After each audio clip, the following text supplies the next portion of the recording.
Have you ever stopped to think about something like an ice dispenser? You know, the one at the coffee shop maybe, or the one built into your fridge. Right. Seems pretty mundane. Exactly. But what if I told you that simple convenience is actually the core of this surprisingly big global market? We're talking hundreds of millions of dollars right now, heading towards billions. Fascinating stuff. Totally. So today we're doing a deep dive. We've got this report. Global Ice Dispenser Market, Trends and Forecasts to 2033 from Cognitive Market Research. Okay, let's unpack this. Sounds good. Now, I know it might sound really niche, right? Ice dispensers. But honestly, this market touches our daily lives constantly in ways you might not expect. Absolutely. From your morning iced coffee, like you said, to really critical places like hospitals. Right. So our mission here is to get behind those numbers, figure out what's really driving this market, where it's going, and maybe what it tells us about, what we want as consumers and the tech that makes it happen.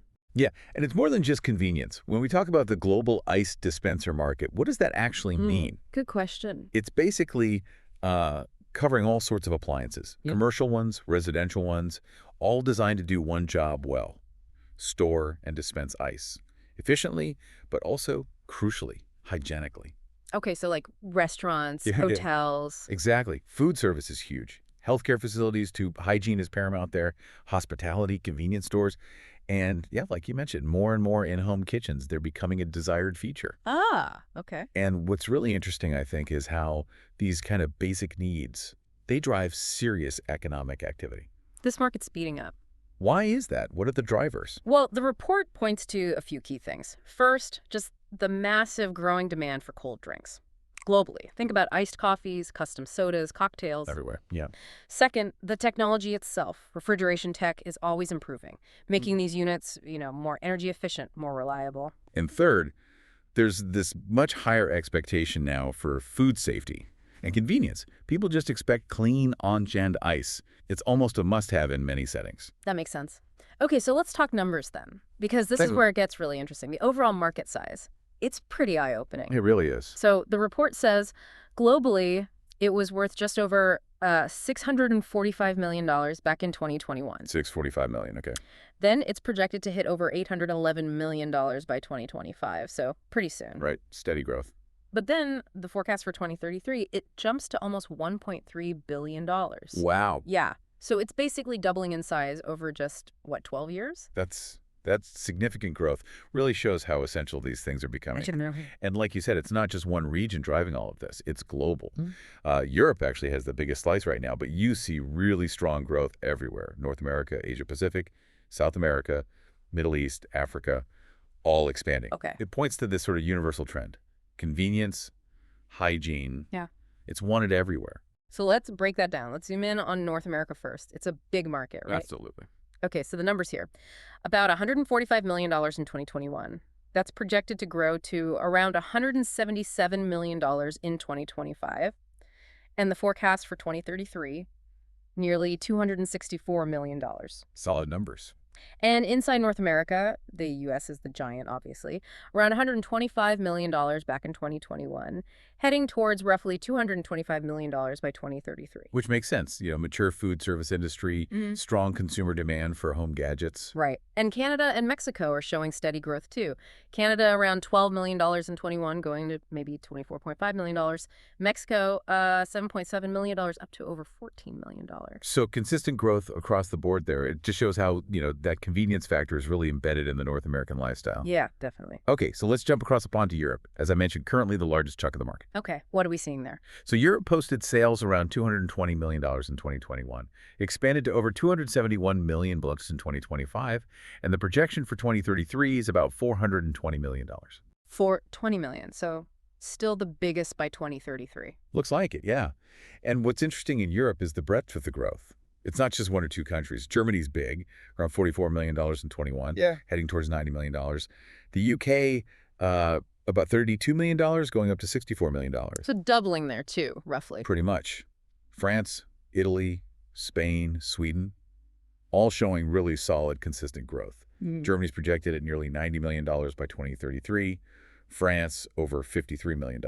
What about some of the maybe smaller economies? Yeah, even places like, say, Switzerland, over $10 million in 21, going to over $19 million. Denmark, about $9.4 million up to $17.5 million. Even Luxembourg, $3 million up to over $5 million. Wow. And then you have the rest of Europe category also showing strong growth. It suggests this isn't just about the biggest economies. It's widespread adoption. Yeah. Modern food service standards, that appreciation for convenient drinks. It's continent-wide. Okay, interesting. Let's shift now to Asia-Pacific. You mentioned strong growth there earlier. Oh, absolutely. Asia-Pacific is a real powerhouse for growth in this market. Okay, lay out the numbers for us. All right, so Asia-Pacific reached over $170 million back in 2021.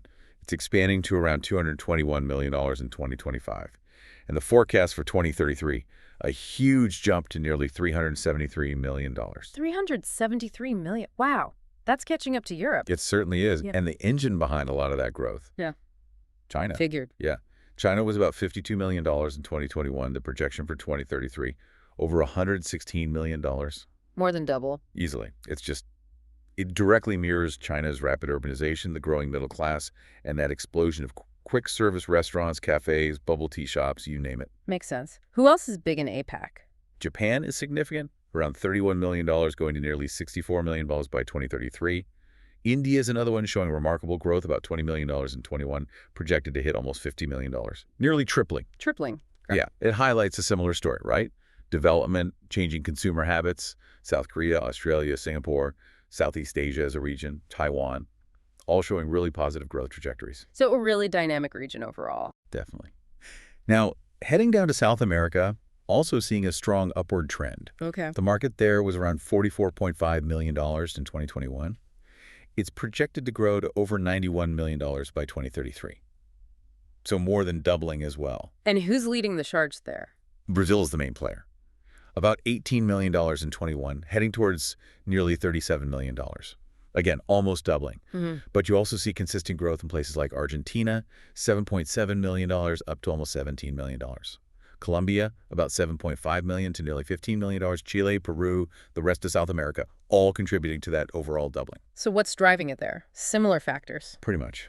Increasing investment in hospitality and food service infrastructure, plus just a rising consumer preference for cold drinks, even in warmer climates. Right. Okay, 2 more regions to cover. The Middle East. Yep.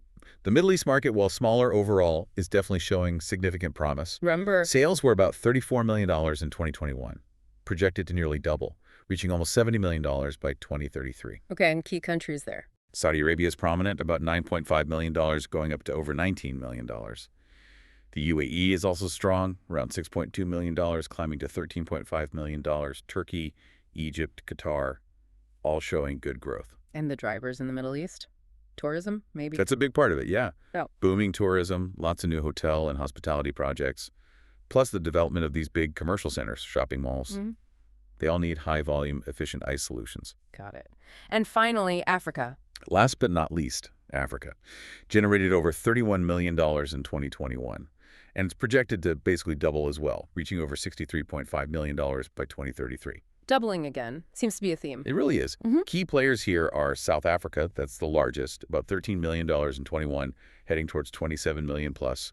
And Nigeria showing strong growth, too, from $5.5 million up to over $11 million. And the rest of Africa category is also substantial and growing. So what's fueling the growth in Africa? Similar factors to other developing regions, really. Increasing urbanization, a growing young population, the expansion of modern retail chains, fast food places, all driving that demand for cold drinks, and the convenience that comes with these dispensers. Okay. So, we try to connect all these dots.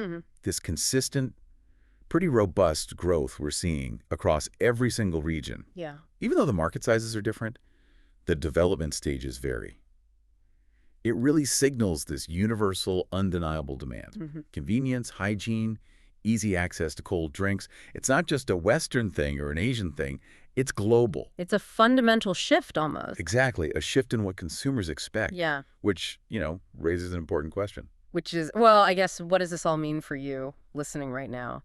These numbers are pretty detailed, I know, but they paint this really clear picture, don't they? They do. The fact that these ice dispensers are just everywhere in your daily life, fast food, hospitals, maybe your own kitchen, that's not an accident. Not at all. This market isn't just about, selling metal boxes that make ice.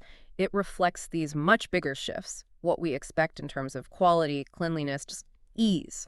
How we get our cold drinks, how we get ice. It's a small window into larger consumer trends. Totally. It's kind of a testament to how even these seemingly small conveniences, they're backed by these huge, constantly evolving global industries.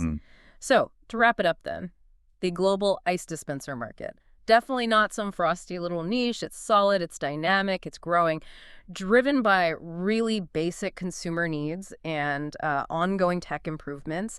And that growth looks set to continue right through 2033. Absolutely. Those core drivers we talked about, the demand for cold drinks, the innovation in refrigeration that focus on hygiene and convenience, they're fundamental. They aren't going away. They're why this market keeps expanding. So here's something to think about. The next time you walk up to an ice dispenser, maybe pause for a second. Consider just how much innovation, how much global commerce, how much investment is right there, literally at your fingertips. And it makes you wonder, doesn't it, what other everyday things, these mundane conveniences we take for granted, are powered by equally massive, dynamic, sort of hidden markets? That's a great question. Yeah. Makes you look at the world a bit differently.